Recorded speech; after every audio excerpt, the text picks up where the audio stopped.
Welcome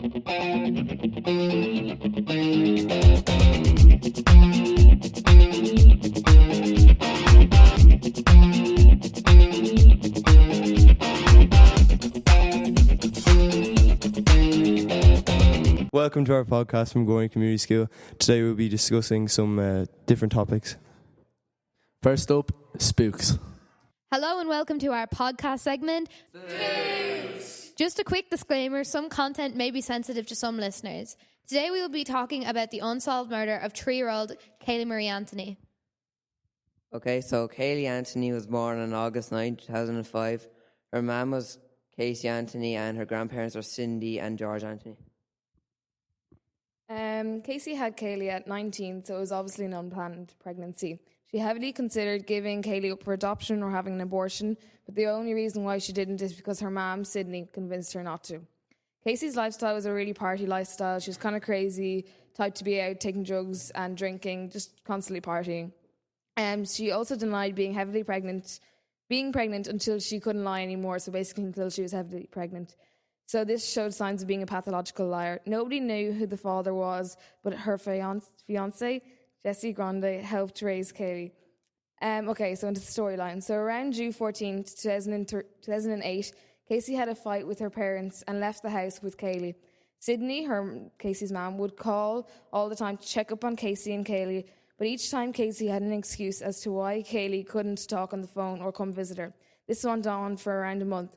During this month, Casey was out partying, doing her usual. She also got a tattoo saying "Beautiful Life." About a month later, on July 14th, 2008, Casey's car was put into the tow yard. George, her dad, went to pick it up, and while he was there, he smelled an awful smell, like the smell of a deceased body. Sydney then tracked down Casey, asking where Kaylee was. Casey said that Kaylee was with Zanny the nanny, who is supposedly the nanny who minded Kaylee. So Casey then drove around Sydney looking for Zanny the nanny until she basically couldn't lie any longer again, and that's when she told her mum. That day, Casey came clean to her mother and admitted Kaylee had been missing for a whole 31 days. According to Casey, Kaylee had been with Zanata Fernando Gonzalez, better known as Zanny the nanny. However, once a report was finally filed, the police investigation said otherwise. During the investigation, it was found that there was DNA found in the boot of Casey's car, along with the fact Zanny the nanny didn't exist. It was also discovered that searches such as neck breaking and chloroform were found on Casey's personal search engine. This was all incriminating of Casey, who was already charged with child neglect but bailed out by her sickeningly loyal parents who took the blame. However, on December 11, 2008, a body was found during a search party in a remote location by one of the men on the team. The body was found in a plastic bin bag in a swamp and duct tape on the head and mouth. This body, unfortunately, was identified as the young Kaylee Marie Anthony. So, Rachel, what do you think? The fact that she did not report Kaylee missing for 30 days is enough to convince me that she killed her. Do you think that the nanny had anything to do with the murder of Kaylee Anthony? No, Zanny was found. She was actually somebody that did live in the area, and she was a nanny, but she wasn't found guilty as she had no connections with Casey or Kaylee at all. She had nothing to do with them. Why would Casey kill her? Well, as we know, Casey had a very party lifestyle. Kids weren't really a part of her plans. She was very young. But also in court, to add to this theory, she accused her father of sexually molesting her when she was a child, and she blames this for her outlandish behaviour in her later years. However, take this with a grain of salt. She has been known to be a pathological liar, so I don't know if it's true or not, but yeah, that's the reason why. Okay. What was her excuse for the corpse smell in her car? Her excuse was basically that she had garbage bags in the boot of the car for, I think it was 2 weeks or something like that. And that was her excuse for the smell, which wouldn't add up to the evidence of the DNA and stuff that they found in the car. However, a few months later, the car was crushed, which basically got rid of all the evidence. Did they do forensics before the car was crushed? Yes, forensics was done on the car. There was DNA, human DNA, found in the boot of the car, and which would explain the smell.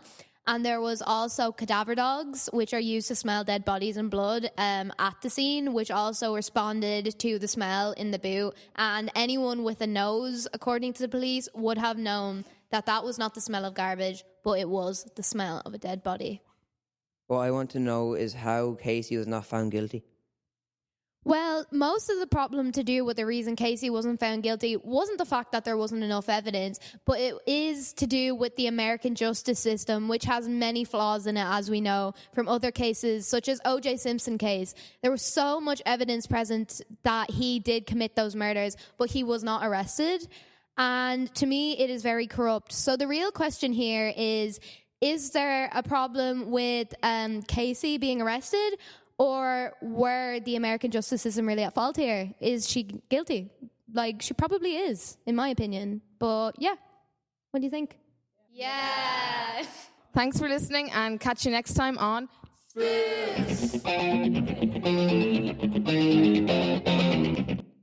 Good afternoon. Welcome to Chats with Becky.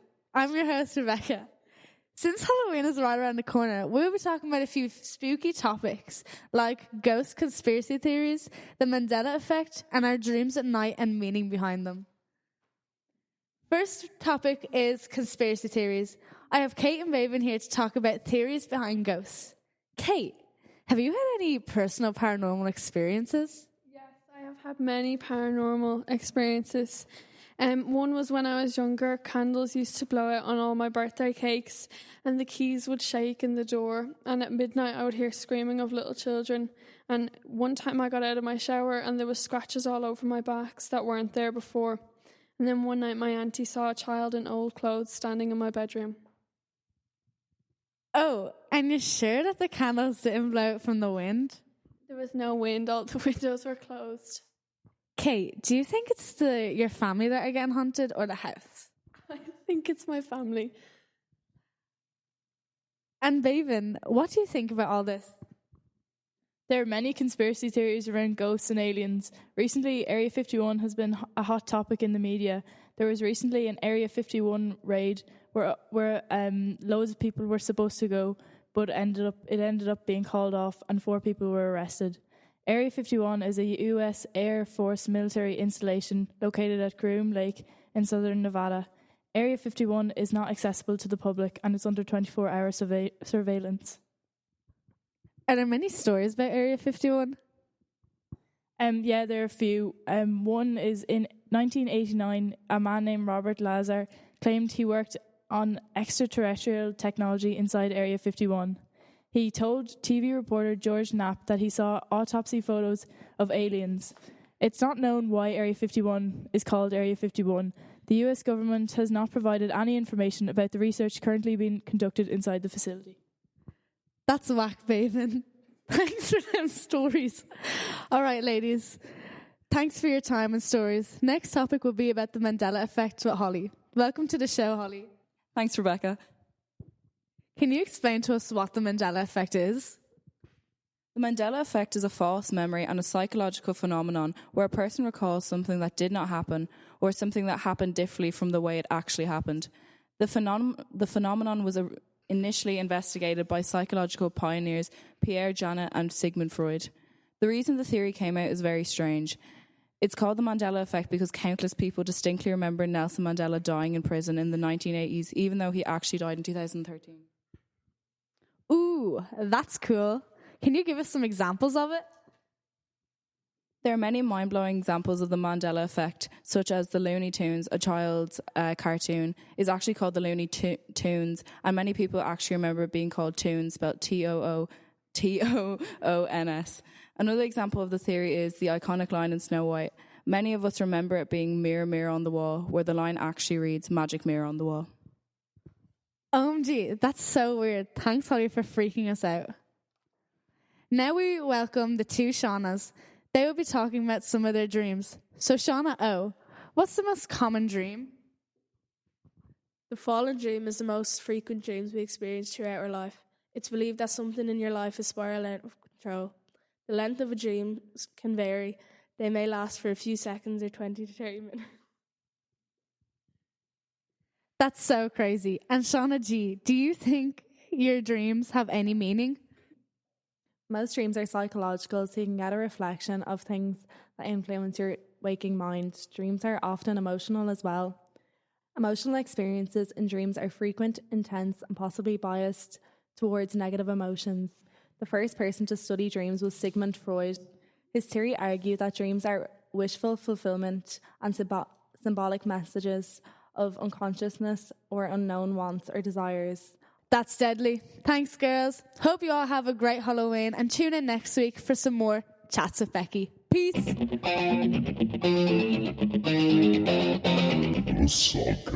Tonight on Sodcast, I'm your host, Robert. My co-presenter, Oscar. How are you? My other co-presenter, Aaron. Hey. And our three guests for tonight are Alex. What it is. Joe. It me. And Shade. Hello. So tonight we're going to be talking about the Logan Paul versus KSI fight. It's been muchly anticipated since the last fight. But this year, it's a step up from last year. As in last year, there was headgear and there was it wasn't 10-ounce gloves. And this year, it's going to be a lot more serious. So if you don't know who these boys are, one's from the UK. And he's got 20 million subs, going by the name of KSI, JJ. And the other is Logan Paul from America, who's got a bit of controversy about him. But he's trying to change clean sheet and maybe start up the boxing again. And he's got about 20 million subs as well. And this year, without the head guards, we're expecting a knockout from these fighters. So, lads, what's the tea with the Logan Paul KSI fight? What are the thoughts from yous on it? Well, I'd say it's clickbaited and used. It's like milked for all the money that it can be, and it's just a waste of time at this point. I feel like from the first fight, it was originally planned to be a draw. So, like, the hype for the second fight is just they've built up this rivalry between the two of them, and like they've already made money from the first one, and like the money from the second one as well. Like, it'll be a lot. Especially with Eddie Hearn organising the event, it's going to make a lot of money. Pay-per-view, there'll probably be about 1.5 million people playing pay-per-view, and then an arena full of tens of thousands as well. I'm going to have to disagree with what Joe said about it being scripted, because if they wanted to make even more money off it, they would have done KSI winning the first fight or Logan Paul, whichever one of them. Then they would have had the other one win the second, and then they would have had the third final fight to settle it out, and they would have made 3 fights, so another fight worth of money. Like, this is like the second fight, and there is going to be a third fight after this again. But then there's no point in having, like, there's no point. This go would be the settler of if it was a draw in the first fight, there would be no point in having like a winner of this one, then a winner of the next one. So, yeah, because it's over now after this one anyway. Whoever wins it. Lads, any thoughts on who's going to win though, and predictions on who's going to win the fight? I mean, I obviously want KSI to win, but he's bringing in Logan's dead dog, and that's just too far, really. I think the whole or who else wants to? I think on paper Logan Paul should win, but I think KSI's attitude and the press conferences helped him a lot more than Logan Paul's did. Joe? Yeah, I think KSI is going to win just because purely attitude based. Like, I think when it comes to it, he'll rise up and take the W. I think Logan Paul's going to win. I think KSI is just getting a bit too cocky for it all, and I don't know. Logan Paul just has a longer reach and he looks better and for the fight. Yeah, but Logan has a fighting history in wrestling and everything, and he has more time to prepare for this fight than he did with the last. What did he have, like 4 months last time? Yeah, so he's going to be well better than he was. He's going to have well better stamina. He's going to be a well better fighter than he was last time. So I say he's going to win. And personally, in my opinion, I think though my boy KSI is going to dig it up from the grave as he always does, and he finds a way to get the victory. Yeah, but just because he won in a few press conferences doesn't mean he's going to be the better fighter. Just because he won in an argument, like Logan Paul has a heavyweight champion boxer as a coach as well, whereas KSI has just a mediocre. Well, he's not really that mediocre. Like he's knocked out of his 3 professional fights so far. He's knocked out 2 of them, and he won the third convincingly. Anyway, So I say they both have good trainers, but it's just the fact that Logan has more experience and Well, look, lads, we could argue here all day about Logan Paul versus KSI, but the real question that a lot have been asking is Jake Paul dodging Anison Gibb on the undercard fight? I think he is, but I think it will go ahead because it's just going to get so much money. Jake is going to get so much money off of it, and it's just going to get him a lot more noticed, as he's not really as popular anymore as what he was after the whole Logan suicide forest epidemic, everything like that. Well, personally, I think because Jake keeps on referring back to Anison Gibb not having enough clout, and that Anison Gibb is irrelevant. But really, in the moment, if you actually look at the views, Anison Gibb is pulling consistently more views than Jake Paul, so he's going to have to think of a new excuse to not fight him, I suppose. Yeah, but you should see the sub gap between the both of them. Even though he may be pulling more views now just on the back of the fight, after the fight he's going to be completely way less relevant. While Jake Paul, with his 20 million subscribers, he's going to be pulling in those views probably more after this because he's getting a UK audience after fighting Gibb as well. So that's something to think about. Any other thoughts on the undercard? Yeah, I think Jake Paul is using a lot of excuses, because we've seen Gibb fight before, and he looks a very talented fighter. And Jake Paul did struggle against Deji, who's not the best fighter in the world. So I think it is an excuse to try get away from Gibb. So, lads, we're going to wrap it up here today. November 9th is the date for the Logan Paul KSI fight. We will not be sure. Hopefully we will see an undercard, Anison Gibb versus Jake Paul. That's what we all want, I suppose. But November 9th, Staples Center in LA. Pay-per-view on most streaming services. I believe Dazan is the sponsored app, so I hope you're watching it. And so this has been... We're all going to say goodbye for myself, Robert, Oscar, Aaron, Alex, Joe, and Shane. Good luck, lads. Hello, welcome back to Untold Stories. This podcast deals with crime towards children, and some content may be sensitive to some listeners. I am your host, Chloe Keaton. Today we'll be dealing with the disappearance of Madeleine McCann. Emma, can you tell us what you know about the disappearance of Maddie? Well, Madeleine Beth McCann was taken from her holiday apartment on the 3rd of May in 2007 in the Algarve region of Portugal. Since then, there has been many different conspiracy theories surrounding her disappearance. One of the main conspiracy theories was that her parents accidentally killed her. A few months after Madeleine went missing, Jerry and Kate McCann were named as suspects. Rebecca, what are the reasons her parents are named suspects? There are many reasons as to why they might have killed her. One is that they would sedate their children every night with Calpol to help them sleep. People believe that on the night of May 3rd, the McCanns accidentally overdosed her on Calpol, which led her to death. It is believed that when they discovered that she was dead, they hid her body for several weeks and staged an abduction. Louise, tell us about the evidence they have used to support these theories. After the parents were listed as suspects, the police investigated them thoroughly. When a sniffer dog was brought, it discovered that Madeleine's toy teddy that Kate would always hold in public had come in contact with a corpse. A rental car which they had got after Madeleine disappeared had traces of her blood in it. Some of what Kate, Gary and other people on the holiday said didn't add up, such as Kate saying that she looked under the bed for Madeleine, but it was later revealed that the bed was only a few centimetres off the ground. Madeleine's dad, Gary, was also carrying a child, many people claimed. Eventually, in July of 2008, Jerry and Kate McCann were cleared as suspects.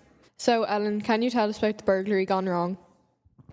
Many people believe that someone may have broken into the McCann's apartment through an open patio door. It is believed that Maddie may have woken up and the intruders panicked and killed her accidentally or took her with them. The Scotland Yard haven't ruled this theory out yet, but there is no actual proof of this. So, Emma, explain the final theory to us. The The last theory that we will discuss today is about the possibility of being abducted by a paedophile. There was 38 known sex offenders in the Algarve at the time. One in particular was convinced paedophile Raymond Howlett, who lived less than an hour away from where the McCanns are staying. It had been said that Howlett had been talking about selling children to gypsies. He later died in 2010 before anything could be proved. Unfortunately, it will probably never be revealed about what happened to Madeleine McCann on the night of May the 3rd. That's it for today. Thank you for listening to Untold Mysteries.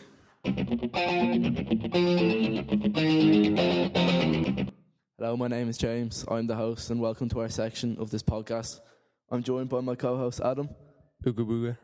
Tara. Hi. John. What's up? And Frank. Wiki wiki wow! Today we're going to be talking about vaping. Vaping is a form of inhaling nicotine without the combustion. We're going to start off with why people start vaping. So I'm John, and personally I started vaping because I've been smoking for 2 years. Obviously that's like not a very long time, but you know, it was like a trend, so everyone was doing it. Like, they were quitting smoking and all, so they bought a vape. So like, I just decided to try it out, and like, I've been going good ever since, and I feel way better anyway. So yeah, that's pretty much my story. Hi, my name's Frank. I started vaping because all my friends were vaping. I saw others vaping, and I thought I just want to try it out. And ever since then, I really loved it, and I just think it's great. So, do you think you were peer pressured into vaping, or was it your own choice? My friends vape, but it was my decision to start vaping. They didn't try and make me do it. It was my decision. And John, did you start to get off cigarettes, or did you want to do it as well as cigarettes, and you just slowly got rid of the fags in the process? Well, like, yeah, I kind of wanted to do it out of my own curiosity as well, like, and I wanted to like quit smoking because like it just the smell of it is terrible as well, obviously, and like vaping, when you're vaping, like the smell, like you can't smell anything, but like when you're smoking, it's just like horrific, like, you know. But is vaping better for you than smoking, or is there a lot of chemicals that we don't know about yet? Because vaping's only a new thing. Like, we don't know all the side effects of it. We don't have a lifelong vapor to talk to us about that. What do you think, James? Well, like, I think there really isn't enough research done at the moment. But, like, obviously it's not good for you. Like, it's a nicotine at the end of the day. It's the same thing that's in tobacco. So, like, no one's really doing it thinking they're being healthy. It's just supposed to be a healthy alternative.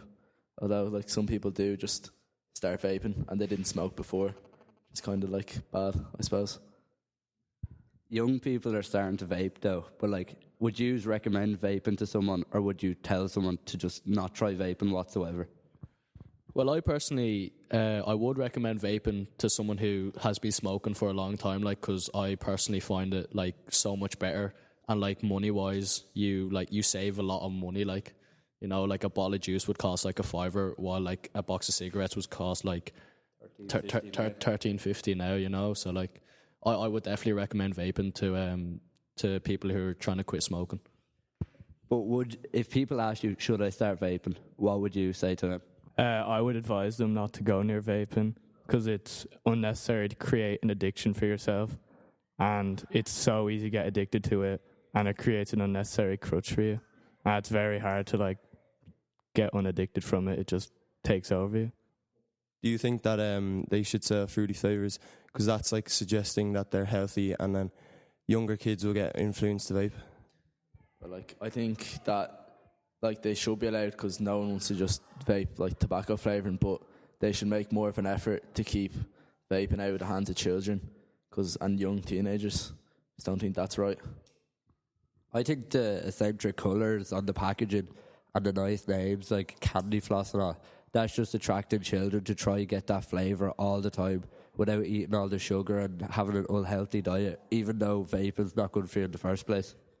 Yeah, I agree with that a lot. I think that, like, as you said, candy floss, like, that does attract, like, a lot of young children to get into vaping, which isn't really a good thing. But for people who are trying to quit smoking, like, you know, like, fruit flavours have come in, and, like, obviously tobacco isn't your only option, which I think is a good thing. Like, what's your experience with like going to vape shops? Like, do you think it would be easy for an underage person to get served, like to get a vape or get juice? I'm 15, and many times I've walked into the vape shop and they serve you. They don't ask for ID. They don't care, really. They just want to sell their product to you. Yeah, like, I think that just shouldn't be allowed, and they should make more of an effort to stop that.